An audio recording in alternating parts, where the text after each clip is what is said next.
Assalamualaikum warahmatullahi wabarakatuh. Kita lanjutkan kembali untuk mengantar teknologi informasi. Ya, di sini kita akan membahas di topik kedua mengenai serangan internet dan jaringan, network attack, serta upaya melindungi.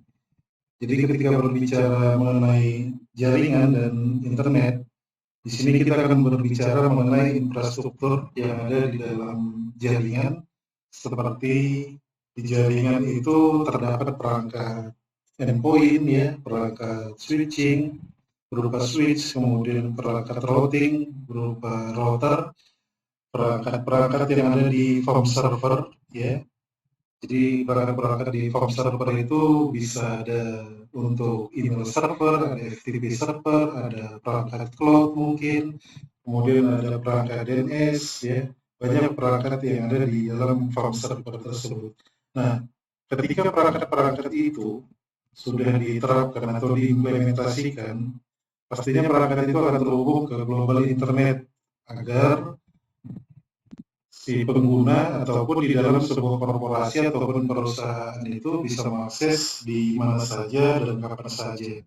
Ya, itu berbicara tadi mengenai integrity dan mengenai ketersediaan dan juga mengenai availability-nya, integrity, availability, dan confidentiality, ya, confidentiality-nya.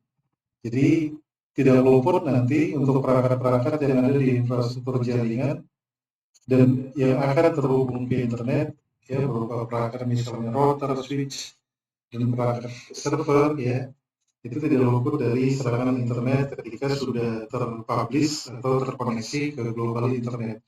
Nah, di sini saya definisikan serangan internet itu ataupun serangan internet dan jaringan, ya, upaya oleh penjahat dunia maya cyber attack tadi untuk mengeksploitasi ataupun merusak sistem, baik itu sistem di jaringan ataupun perangkat yang terhubung ke internet.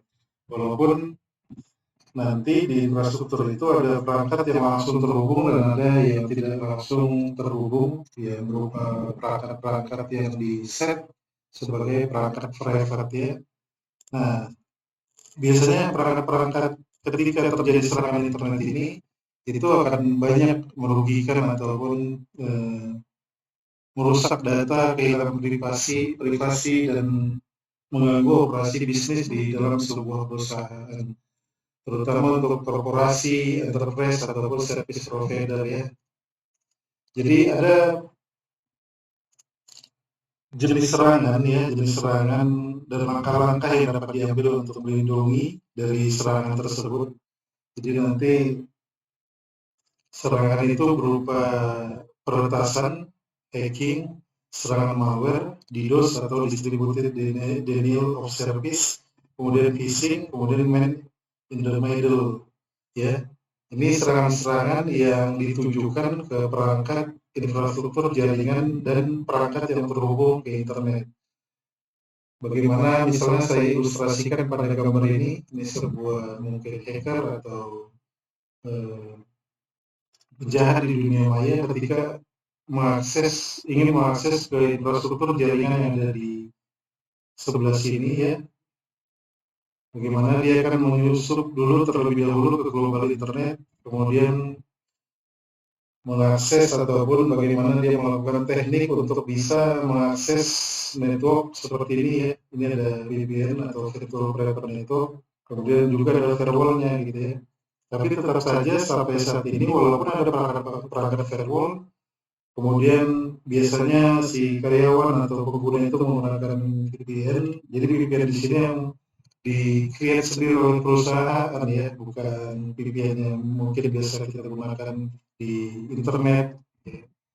Jadi biasanya juga dengan adanya perangkat atau teknologi yang diterapkan seperti ini, ya, si hacker ini atau penjahat di dunia maya itu tetap dapat menyusup ataupun melakukan attack ke infrastruktur jaringan itu.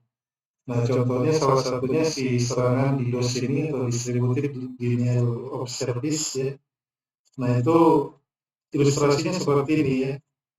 Jadi itu bisa menyebabkan saya sebut di topik sebelumnya bisa down ya, bisa load-nya tinggi gitu ya. Dengan load tinggi ini jadi lambat penggunaan misalnya komputer yang digunakan oleh user yang ada di sini gitu.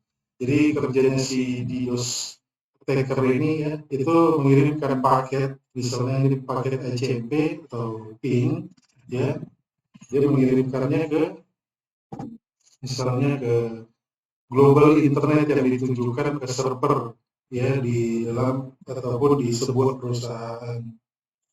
Sehingga ketika ini misalnya web server itu biasanya identik dengan alamat website sebuah perusahaan gitu ya, misalnya ini perusahaan YZ. Jadi ketika kita akses, misalnya ada pengguna ataupun di dalam web server ini ada juga mungkin aplikasi yang digunakan oleh karyawan yang berbasis web, ya, sehingga lambat digunakan. Ketika terjadinya atau adanya serangan si DDoS ini, distributed denial of services ini ya.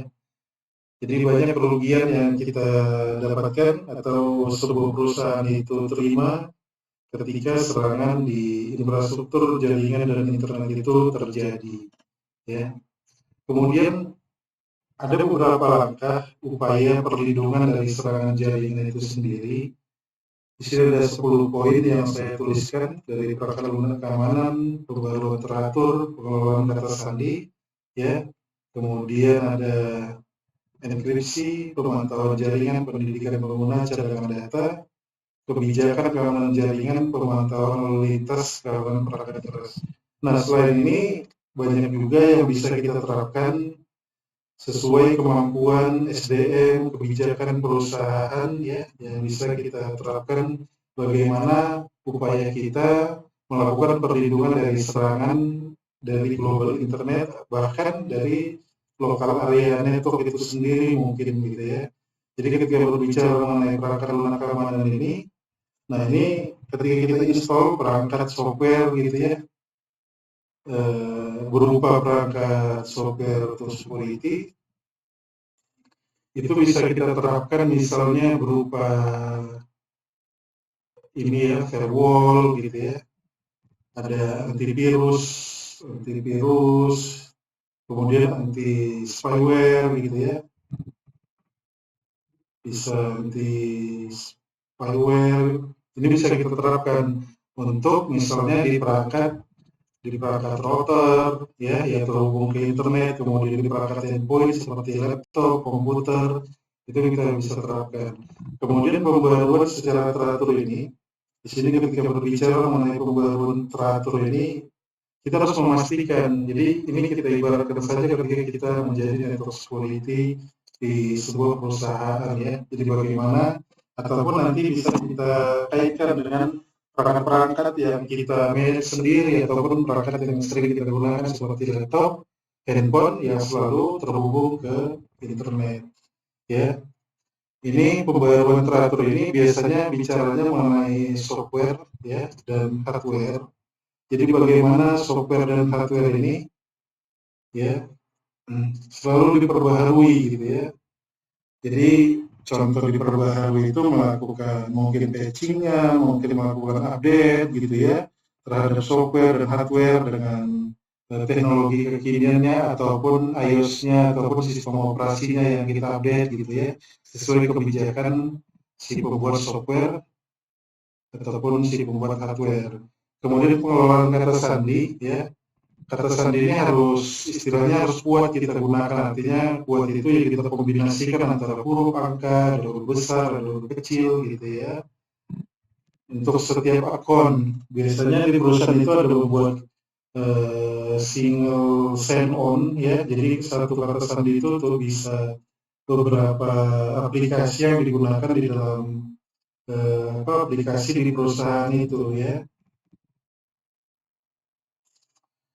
Jadi bisa juga untuk pengelolaan kata sandi ini kita update secara berkala, misalnya setiap bulan kita ganti ya. Karena memang kata sandi itu pun kita bisa ini kita bisa bisa disusupi tanpa kita ketahui ya. Contoh misalnya saya tunjukkan misalnya ya. Misalnya saya buka Chrome, saya mau buka alamat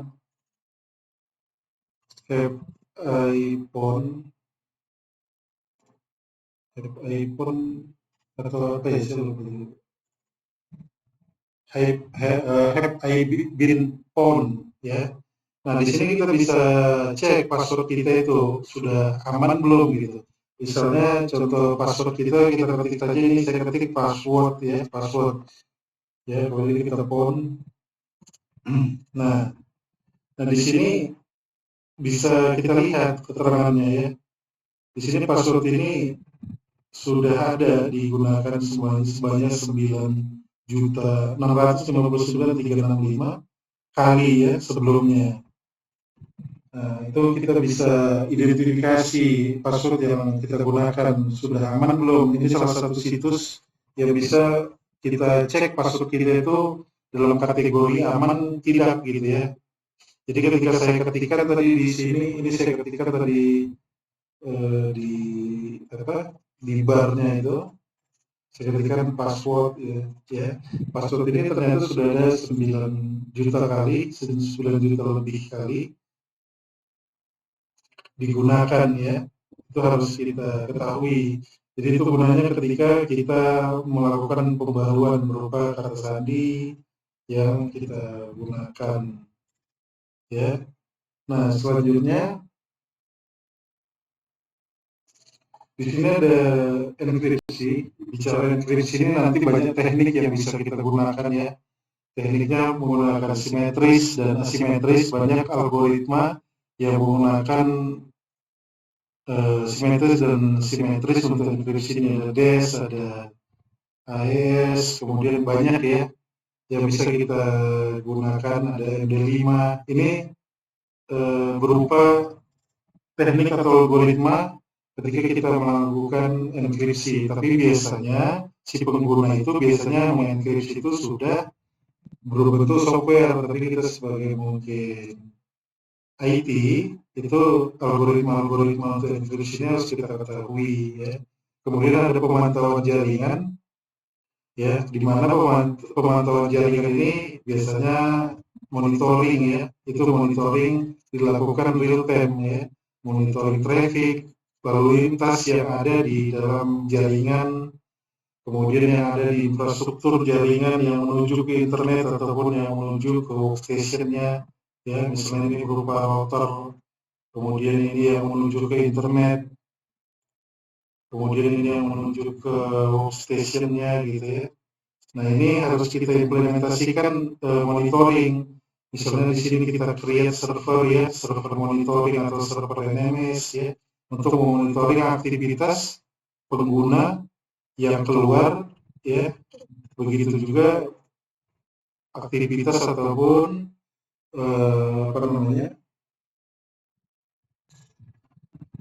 traffic keluar masuk ya di dalam network infrastruktur kita itu. Pendidikan pengguna, nah ini berkaitan dengan edukasi ya, baik dari pengguna di sebuah perusahaan ya, kemudian terutama yang tidak di departemen IT mungkin ya, di sebuah perusahaan itu kita harus melakukan edukasi. Contohnya bagaimana tadi ketika kita bisa memberikan informasi untuk update password setiap waktu atau berkala, jadi